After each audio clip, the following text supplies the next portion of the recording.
अस्सलाम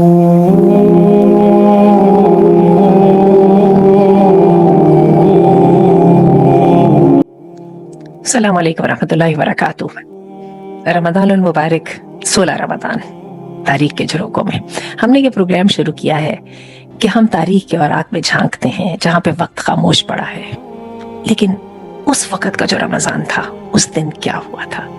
तो चलिए आज के लिए हमने जो मौजू लिया है ये 923 हिजरी का रमज़ान है और सुल्तान सलीम ने रमज़ान में खिलाफत उस्मानिया की बुनियाद डाली थी। आपको याद होगा पिछली वीडियो में हमने बात की थी मंगोलों की शिकस्त की ऐन जालूत के मकाम पर, और आपको पता है कि मंगोलों को जब शिकस्त हुई तातारियों को तो फिर काबे को मिल गए पासमा सनम खाने से, तो फिर यही तो तुर्क थे जो मुसलमान हो गए थे। इनकी आज हमने बात करनी है। सुल्तान सलीम अव्वल ने मिस्र को फतह कर लिया और रमज़ान में खिलाफत उस्मानिया का क़याम हुआ। इस्तांबुल में तो आपका का एक महल है, अगर आप उसको डालें गूगल पर तो आपको उसको बड़ी जबरदस्त उसके इमेजेस नजर आएंगे। 923 हिजरी का जो रमज़ान था, सुल्तान सलीम फातिहाना अंदाज में काहिरा में दाखिल हुए। ममलूक सल्तनत खत्म हो चुकी थी और आखिरी अब्बासी खलीफा मुतवक्किल सालिस ने इनके सामने तलवार भी पेश कर दी थी और खिलत भी पेश कर दी थी, और ये बहुत अहम मोड़ था इस्लामी तारीख का। सुल्तान सलीम ने मिस्र फतह किया तो उनके पास दो अजीमा मानते आई, हरमैन शरीफैन की खिदमत, खिलाफत इस्लामिया की जिम्मेदारी। तुर्की ड्रामा मुख्तसिरा में इसके बहुत ढेर सारे क्लिप्स हैं जहाँ पर सुल्तान सलीम को दिखाया गया है। सुल्तान सलीम को यावूज कहा जाता था, गज़बनाक, मुसव्वर, लेकिन रमज़ान आते उनकी तबीयत बदल जाती थी। वो आम दिनों में सख्त गिर थे, लेकिन रमज़ान में मस्जिदों में जाते, गरीबों में खैरात तकसीम करते। फिर सुल्तान सलीम ने उस वाले रमज़ान में एक खास फरमान जारी किया कि तमाम शहरों में इफ्तार के लंगर खोल दिए जाए, और उन्होंने खुद तोपकपी महल में रोज़ा रखा और इफ्तार में उलमा को मदऊ किया।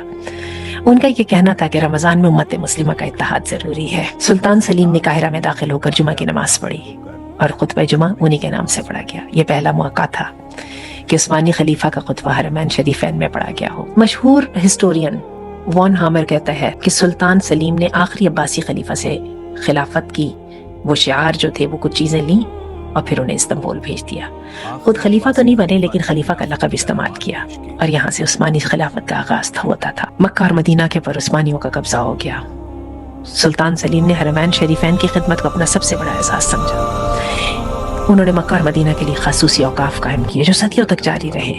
रमज़ान में हाजियों और ज़ायरीन के लिए खास इंतजामात किए जाते। उस्मानी खुलफाए ने, जो उस्मानी बादशाह थे, उन्होंने हरमैन शरीफैन की खिदमत में कोई कसर नहीं उठाई। मस्जिद नबवी की तौसी की, रस्ते बनवाए, हाजियों के लिए सहूलियात फराहम की, मदीना मुनव्वरा में खसूसी महफिलें होती थीं। और फिर क्या है कि वो रमज़ान जिसमें उनको खिलाफत मिली सुल्तान सलीम को, इस खिलाफत की जिम्मेदारी आसान नहीं थी। बाद में आने वाली उस्मानी खुलाफा ने भी इस एजाज को, यानी उम्मत की खिदमत को जो है वो बरकरार रखा, यहाँ तक कि 1342 हिजरी में ये खिलाफत भी ख़त्म कर दी गई। और फिर कॉलोनाइजेशन, ठीक है, आपको याद होगा 18वीं सदी के अंदर जब खिलाफत टूट गई थी और जब मुसलमान जो है वो खुशो हवास से आरी हो गए थे। मौलाना मोहम्मद अली शौकत, इनकी अम्मा भी अम्मा ने कहा था ना, बेटा जान खिलाफत पर दे दो। आज हम जब रमज़ान में मस्जिदों में जाते हैं तो उस्मानी दौर की याद ताज़ा होती है, जब मुसलमान मुत्तहिद थे, एक खलीफा था। और आपको पता है कि जब ये तोड़ी गई खिलाफत तो उसके बाद उनसे ये वादा लिया गया था, 100 साल का जो उनसे मुआहिदा किया गया था, उसके अंदर ये वादा था कि वो खलीफा का नाम और खिलाफत का नाम नहीं इस्तेमाल करेंगे। यही तो वजह है 2023 के अंदर तुर्क गवर्नमेंट ने जो है वो एक मुआहिदे के ख़त्म होने का, 100 साल मुआहिदे के ख़त्म होने का जश्न भी मनाया था।